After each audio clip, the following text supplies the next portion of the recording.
for them all, the Melbourne Cup. Hello there. I'd like to tell you a little bit about the Melbourne Cup holiday. Now, the Melbourne Cup public holiday is a holiday that's held annually in the state of Victoria in Australia. It is held on the first Tuesday of November every year, and this has been the case since the year 1876.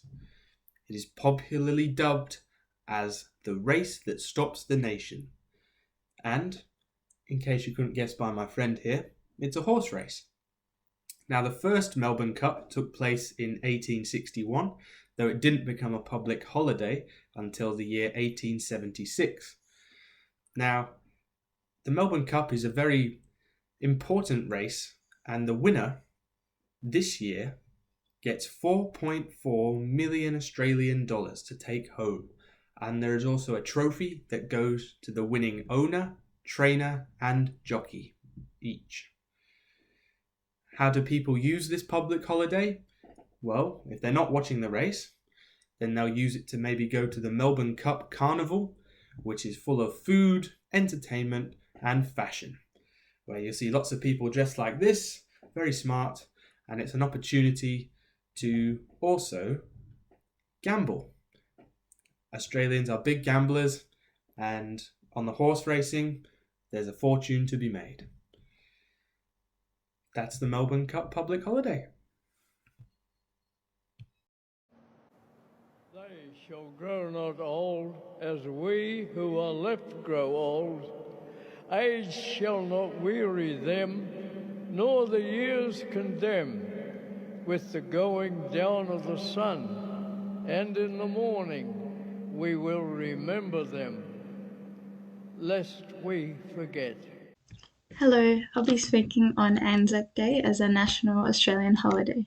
So Anzac stands for Australian and New Zealand Army Corps, and in 1915 the Anzacs landed in Gallipoli in Turkey.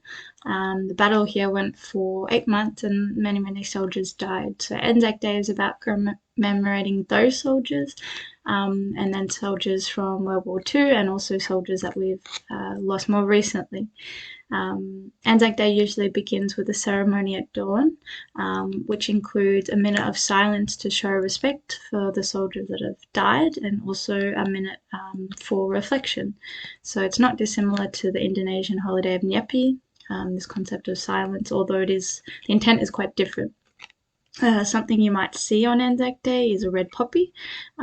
It's symbolic of remembrance for those soldiers who have died, and you can usually buy one, and the money will go to the veterans.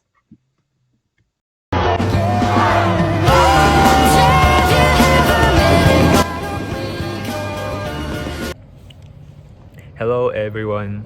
I would like to talk about the New Year's Day in these three countries: Australia, Indonesia, and Japan, and compare these countries. There are 2 points. First point is how to spend time on the day, and second is cultural and traditional things.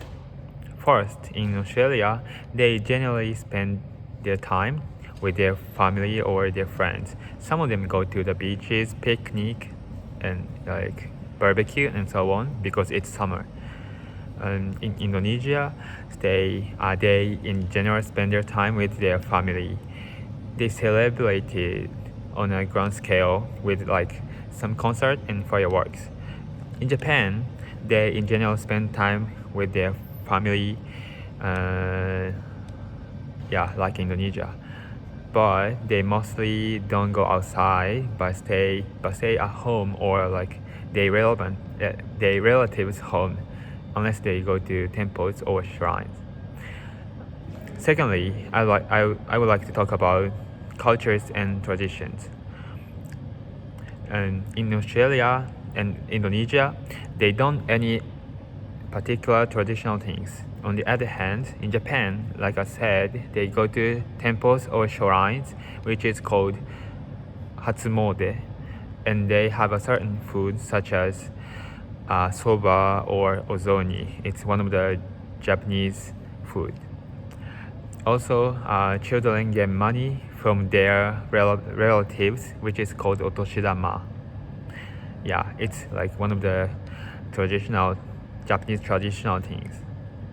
By the way, in Indonesia, they do such things, such like traditional things, not on the New Year's Day, but days after Ramadan. Yeah, that's all. Thank you for listening.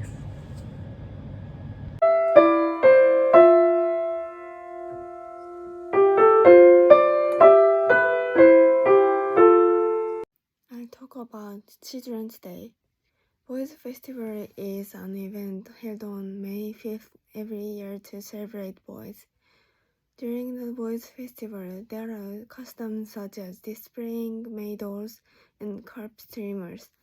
Carp streamers symbolize the wish for people to overcome the obstacles they encounter in life, like a carp and advance in life. It is said to be related to the dragons that appear in Chinese myth and legends. Eating tsumaki and kashiwamuchi and taking bath in reverse bath. Traditional culture that has continued since ancient times. It will be an opportunity to wish for your children's growth. Traditional culture should continue, however. Thank you.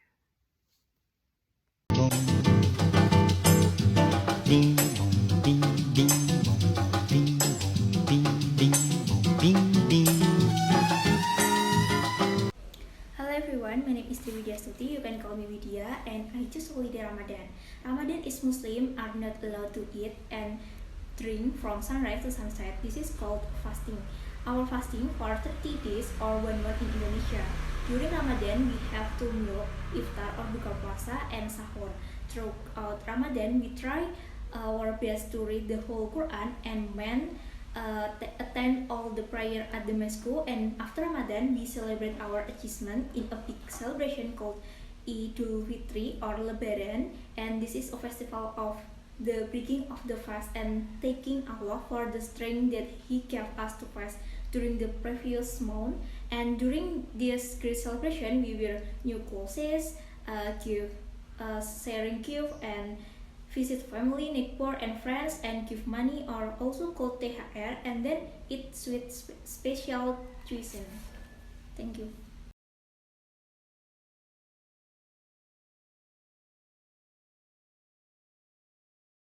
Hi, and in Indonesia we also have Christmas Day as long holiday. Christmas Day is celebrated every 25 December. On Christmas Day, as a Christian, we celebrate the birth of Jesus Christ. And for those who are not Christians in Indonesia, they also have long days off for schools, about 2 weeks, and then 3 up to 4 days for those who are working until the New Year's Day. On Christmas, we usually exchange gifts for our family, our friends, and then gathering at grandma's house, and then eating the delicious Indonesian food such as lontong opor and sambal goreng ati. And Christmas days is one of the best holiday that I ever known.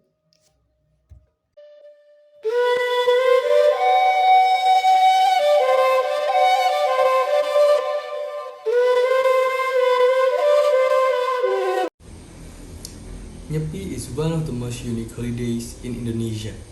This holiday is celebrated by Hindus in Indonesia, especially on the island of Bali. During Nyepi Day, there must be no fire, even electricity, and Hindus will make several statues with various shapes that resemble demons, and then they will burn them. It has meaning and hope that the world will be clean again and free from all interference from creatures and evil spirits.